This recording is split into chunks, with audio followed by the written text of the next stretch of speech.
তো হ্যালো বন্ধুরা, আজকে তোমার চলে এসেছি নতুন একটি ভিডিও নিয়ে। তো এটা হচ্ছে তোমার ওমক্লিং কালীবাড়ি। এটা হচ্ছে তেলিপুকুর নামক সংলগ্ন এলাকাতে আছে।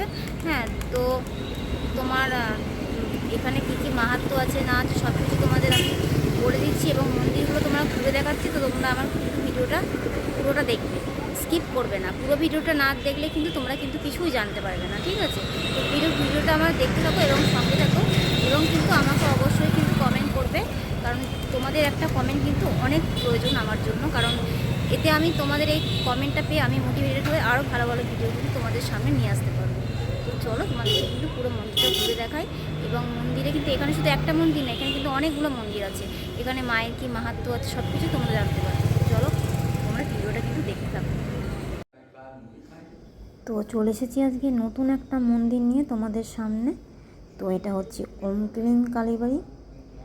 তো দেখো, প্রথমেই চোখে পড়লো আমার হনুমানজিকে।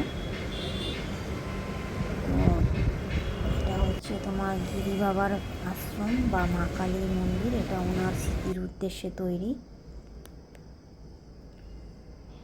তো দেখছো চারিপাশে অনেকগুলো মন্দির একসাথে আছে। একটা হচ্ছে মেন মন্দির, যেখানে মা কালী, মহাদেব, ভগবান বিষ্ণু আছে, এবং একটা আছে রাধাকৃষ্ণের মন্দির। একটা গিরি বাবার মন্দির আলাদাভাবে করা হয়েছে। গিরি বাবা হচ্ছে এখানকার সাধক। তিনি পঞ্চমুণ্ডির আসনে বসে এখানে সাধনা করতেন। তো এখন সেইটা বন্ধ আছে। এটা হচ্ছে মেন মন্দির, যেখানে মা কালী, মহাদেব, ভগবান বিষ্ণু থাকেন। আর সামনেই দেখতে পাচ্ছি একটু এগিয়ে গিয়েই হচ্ছে তোমার রাধাকৃষ্ণের মন্দির। এখানে তোমার জলেরও ব্যবস্থা আছে। চারিপাশের পরিবেশটা হচ্ছে খুবই সুন্দর এবং মনোরম। দেখতে পাচ্ছ তোমরা একসাথে অনেকগুলো মন্দির কিন্তু এখানে চারিদিকে আছে। তো এখানে এলে কিন্তু তোমার মনে একটা শান্তির অনুভূত হয় এবং এখান থেকে তোমাদের যেতেই ইচ্ছা করবে না। তো আমার মনে হয় তোমাদের প্রত্যেকেরই এখানে একবার আসা উচিত। আর এখানে যে মা আছেন, তো সেই মায়ের মহিমা হচ্ছে অসীম। তোমরা না এলে কিন্তু কিছুই বুঝতে পারবে না। তো এটাই হচ্ছে গিরি বাবার জন্য একটা আলাদা মন্দির করা হয়েছে, যেখানে গিরি বাবার মূর্তিটি স্থাপিত করা হয়েছে। তো এটা খোলা যায়নি, এটা তোমার এখানেই তোমাদের এরকমভাবে দেখতে হবে, দর্শন করতে হবে। আর পাশে দেখো অনেকগুলো মন্দির কিন্তু একসাথে আমরা দেখতে পাচ্ছি। চারিদিকে গাছপালা ভরা সুন্দর একটা মনোরম পরিবেশ তোমরা দেখতে পাবে। এখানে হচ্ছে তোমার অনুষ্ঠানও হয়। এই যে রাধাকৃষ্ণের মন্দিরটি তোমরা দেখতে পাচ্ছ, রাধাকৃষ্ণ আছে এখানে। রাধাকৃষ্ণের মন্দিরটির ভিতরে অপরূপ সুন্দর ভাবে চিত্রিত আছে সেখানে স্বয়ং ভগবান শ্রীকৃষ্ণের লীলা। তো দেখতে পাচ্ছ এখানে পুরো শৈশব থেকে ভগবান শ্রীকৃষ্ণের যুদ্ধ পর্যন্ত সব কিছু তোমরা এইখানে দেখতে পাবে। তোমাদেরকে আমি পুরোটা দেখাতে পারলাম না, তো দেখো যতটা সম্ভব হয়েছে ততটা আমি তোমাদেরকে দেখাচ্ছি। তো এখানে শিবরাত্রির সময় পুজো হয় মন্দিরে, এবং অমাবস্যা পুজোতে বিশেষ পুজো হয়। তোমরা এখানে এসে পুজো দিতে পারো। তোমাদের খুবই ভালো লাগবে এখানে এলে। এতগুলো মন্দির, এত সুন্দর একটা পরিবেশ, সব কিছু মিলিয়ে অপরূপ সুন্দর। পাশে হচ্ছে তোমার গোশালা আছে, যেখানে তোমার এখানে হচ্ছে নিজস্ব গোশালা আছে। গরুদের এখানে খাওয়ানোর ব্যবস্থাও আছে, সব কিছুই এখানে আছে। এবং মহিলা বাথরুম, পুরুষ বাথরুম সব কিছু এখানে আছে। জলেরও ব্যবস্থা আছে। তোমরা এখানে এলে কিন্তু তোমাদের কোনো অসুবিধা হবে না। হ্যাঁ, নমস্কার বাবা। তো বাবা আপনার নাম কি আছে? আমার নাম আমি শরদানন্দ গিরি। আচ্ছা বাবা, তো এখানে তো আপনার সব দেবতারাই উপস্থিত আছেন। বাবা পঞ্চানন, আচ্ছা উনি ব্রহ্মা। আচ্ছা, ব্রহ্মা আছে, মহেশ্বর আছে, নারায়ণ আছে, মা আছে। আচ্ছা আর গুরুদেব হচ্ছে। আচ্ছা আচ্ছা, এখানে গিরি বাবাকে দেখতে পাচ্ছি, মানে গিরি বাবাকে দেখতে পাচ্ছি। তো এই গিরি বাবাই কি এই মন্দিরের প্রতিষ্ঠা করেছিলেন? আচ্ছা, স্বামী অভয়ানন্দ গিরি পরমহংসদেব এই মন্দির প্রতিষ্ঠা করেছে প্রতিষ্ঠা করেছে। 1369 সালে। আচ্ছা, তো বাবা এই মন্দিরে মায়ের কি মাহাত্ম্য আছে যদি একটু বলেন? এখানে গুরুদেবের মাহাত্ম্য আগে বলিয়ে। আচ্ছা বলুন। গুরুদেব ছিলেন সপ্ত ঋষির একটা ঋষি। আচ্ছা। উনি, ছোট করে বলছি, উনি দুবিলা হ্যাঁ। শ্মশানে আচ্ছা উনি ওখানেই সিদ্ধি লাভ করেছেন। আচ্ছা মাটির তলায় আচ্ছা 10 দিন 10 রাত ছিলেন। মা আদ্যাশক্তি মহামায়া নিজে রূপে ওম আর ক্লিং মন্ত্র দিয়েছিলেন।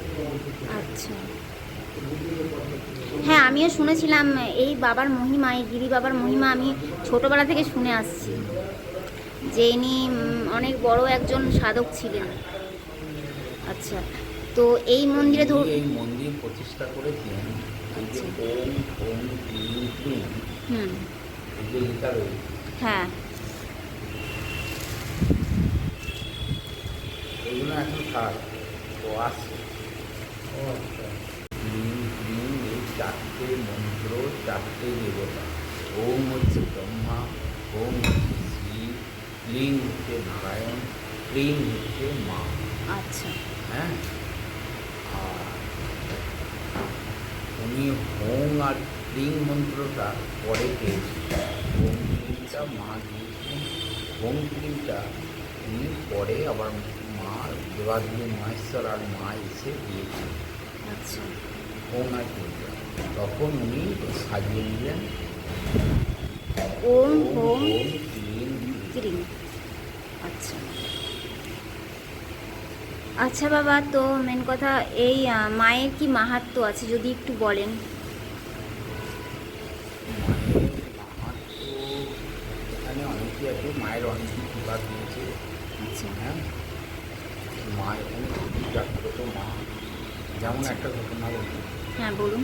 একবার হেতেনপুর থেকে শঙ্কর বাবা এসে, আচ্ছা শঙ্কর বাবা এসে ওইখানে বসেন। তখন আমি ছিলাম শঙ্কর বাবার আর ওনার এক কর্মচারী। আচ্ছা তা উনি বাবার কাছে ওইখানটা বসেছেন। তখন মায়ের পা থেকে একটা ফুল ছিটকে ওনার কাছে ছিল। আচ্ছা উনি তো লাফিয়ে উঠলেন, বলেও খাওয়াবে মা, কি যাচ্ছে। আচ্ছা এই একটা ঘটনা। আচ্ছা। আর এমনি এখানে ধরুন ভক্তরা যা যা মনের কামনা মানসিক করেন। হ্যাঁ, অনেকেই যারা মনে কেউ চাকরি নিয়ে আসে, কেউ রোগ সারানোর জন্য আসে, যারা আচ্ছা সেরকম মানুষ মন নিয়ে আসে তাদের অনেকেই ভালো করে, অনেকেই চাকরি। আচ্ছা, মানে এখানে যারা যারা আসেন তাদের প্রত্যেকেরই মনস্কামনা পূর্ণ হয়েছে।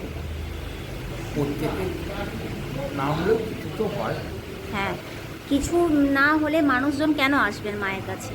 হয়েছে বলেই মায়ের কাছে তারা আসছেন মায়ের ভক্তিতে। আর মেন কথা মায়ের যে অনুষ্ঠানটা হয় সেটা কোন সময় এখানে হয়? অনুষ্ঠান হয় শিবরাত্রিতে, আচ্ছা শিব চতুর্দশীতে হয়, আর হয় রাস পূর্ণিমা। আচ্ছা হ্যাঁ, বৈশাখী পূর্ণিমায় দামোদরের, এই চৈত্রের পূর্ণিমায় দামোদর উৎসব হয়। তারপরে এই গুরু পূর্ণিমায় ছোটোখাটো অনুষ্ঠান হয়। এই 9ই জ্যৈষ্ঠী ভক্তরা, উনি গুরুদেবের পরে যিনি ছিলেন ওনার নাম হচ্ছে স্বামী ভক্তানন্দ গিরি।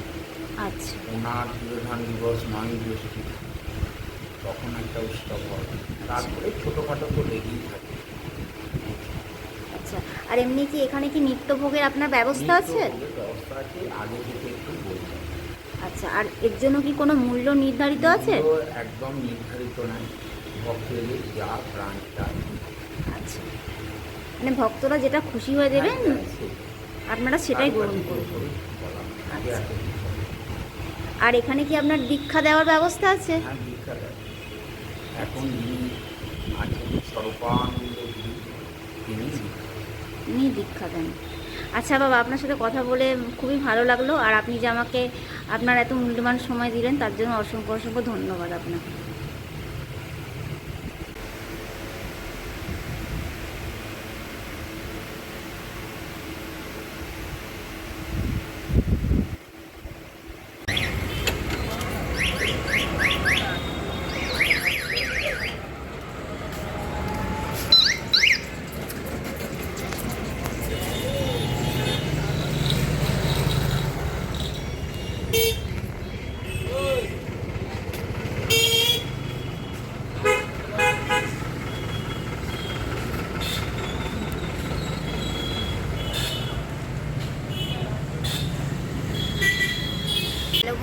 চলে এসেছি তোমাদের সামনে নতুন একটি ভিডিও নিয়ে। এটা হচ্ছে ওঙ্কলিং কালীবাড়ি।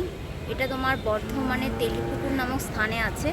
তো এখানে মায়ের কি মাহাত্ম্য আছে, তোমরা কিভাবে আসবে, এখানে বিশেষ অনুষ্ঠান কোন তিথিতে হয়, এখানে ভোগের কি নিত্য ব্যবস্থা আছে, হ্যাঁ, তো সব ডিটেলস আমি তোমার ভিডিওর মাধ্যমেই দিয়ে দিয়েছি। তো তোমরা কিন্তু পুরো ভিডিওটা দেখতে থাকো, হ্যাঁ, এবং আমার সঙ্গে থাকো। তো চলো এখানে কিন্তু আমি ভিডিওটা শেষ করি।